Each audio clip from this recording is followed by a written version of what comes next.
Muslim, Muslim. Westahzibun bil ulama, ngeledek ulama, mencaci maki ulama karena ulama mengeluarkan fatwa yang tidak sesuai dengan hawa nafsu mereka. Terus kalau itu yang jadi landasan dan pedoman serta fondasi hidup kita, apa gunanya kita mengucapkan asyhadu alla ilaha illallah, asyhadu anna muhammadan rasulullah? Ngaku meyakin bahwa Allah sebagai Tuhan, ngaku meyakin bahwasanya dia adalah umat Nabi, tapi pewaris Nabi dia ikutin. Sunnah Rasul dia kepercayaan. Bagaimana ceritanya kalau kayak begini?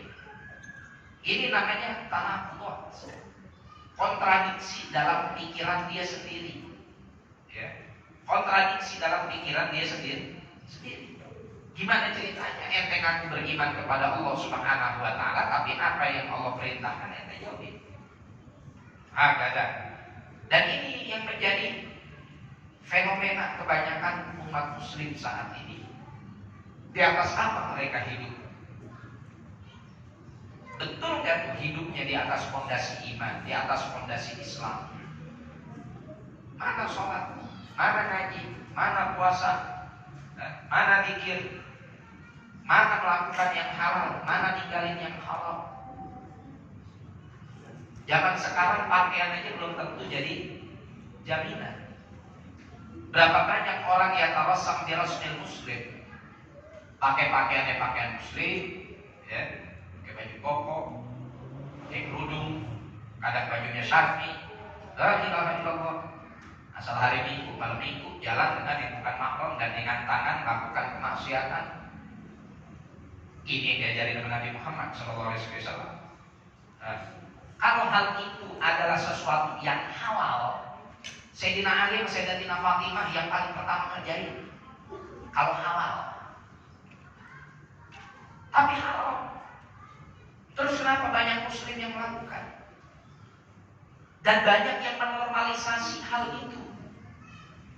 Sampai zaman sekarang orang hamil di luar nikah hanya dianggap normal. Orang zina hamil karena perzinahan di luar nikah dianggap biasa, dikasihani, dikasih support, dikasih spirit, dikasih semangat. Orang udah nikah, belum hamil-hamil, malah dikatain. Bener sih. Asal arisan keluarga ditanya, udah bunting belum? Belum, doain aja. Dapat berdoa mulu. Lu nya kali kurang syukur. Poligami juga dibilangnya apa kali? Jangan kebanyakan kerja. La ilaha illallah. Mau sampai kapan kagak gendong anak? Kok bisa lidah pedes kayak begitu sama orang yang ngelakuin yang halal? Giliran orang melakukan kemaksiatan, dan bahkan kemaksiatan tersebut dia proklamirkan, dia sampaikan di halayak umum. Fulan kasihan, fulana kasihan, ayo kita support, ayo kita semangati. Akhirnya menormalisasi orang-orang. Mizan apa yang dipakai dengan umat saat ini? Orang maksiat berangkat pacaran dibiarin, giliran orang mau nikah dientar-entarin. Syaratnya banyak banget. Syarat nggak cukup sama biokartu. Syaratnya minimal PCE. Syukur-syukur kalau ada SKP 3K biar bisa digadai buat hajatan. Syaratnya banyak. Giliran anaknya dibawa maksiat, ame masih sama-sama belajar, belum pada punya duit, belum bisa nyari nafkah, dibiarin. Anak masih SMP, anak masih SMA, malam minggu diem aja di rumah, orang tua aja pada nanya, nganggur amat, emang gak didemen lu? Di rumah aja, gak diajak jalan-jalan. Kan kamu kejelek-jelek banget. Giliran ada datang laki-laki satu, bangganya minta ampun ke tetangga. Masya Allah, alhamdulillah anak kita aku. Ada ngajakin malam minggu jalan-jalan, diajak maksiat ngomong alhamdulillah. Diajak maksiat ngomong alhamdulillah. Giliran tuh anak ngajak pacaran, orang tuanya seneng. Giliran laki-lakinya serius, bu saya mau lamar, anak ibu mau nikah. Waduh, mulai ada bapaknya udah serius, udah kerja apa? Punya penghasilan berapa? Anak saya mau disuapin apa? Nanti mau diempanin apa? Kalau ada orang tua yang nanya kayak begitu, jawabannya anak bapak ntar saya empanin kroto. La ilaha illallah. Mizan yang paling. Cara pandang manusia yang zaman sekarang berubah. Kemaksiatan dianggap sebagai sebuah perkara yang normal, tapi ketaatan dianggap sebagai sesuatu yang di luar normal. Benar Nabi Shallallahu Alaihi Wasallam bilang, ya bada al-Islamu qariba wa sayaudu qariba kama bada. Fakubalil quraba. Islam datang dimulai dianggap aneh. Wa sayaudu qariba. Dan Islam akan kembali dianggap aneh. Fakubalil quraba. Tapi ingat Nabi Shallallahu Alaihi Wasallam dengan lisannya as-shadiq al-masduq, dengan lisan yang didukung dengan wahyu dari Allah Subhanahu Wa Taala bilang, beruntung bagi orang yang dianggap aneh. Jadi kalau bapak keluar rumah pakai pakaian untuk aurat terus dianggap soleh, beruntung.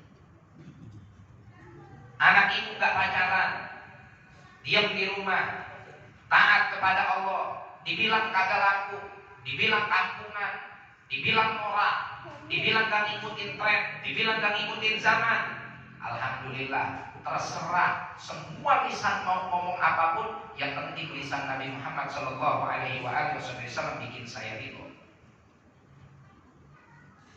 Kan jarang yang punya prinsip yang kuat kayak gitu.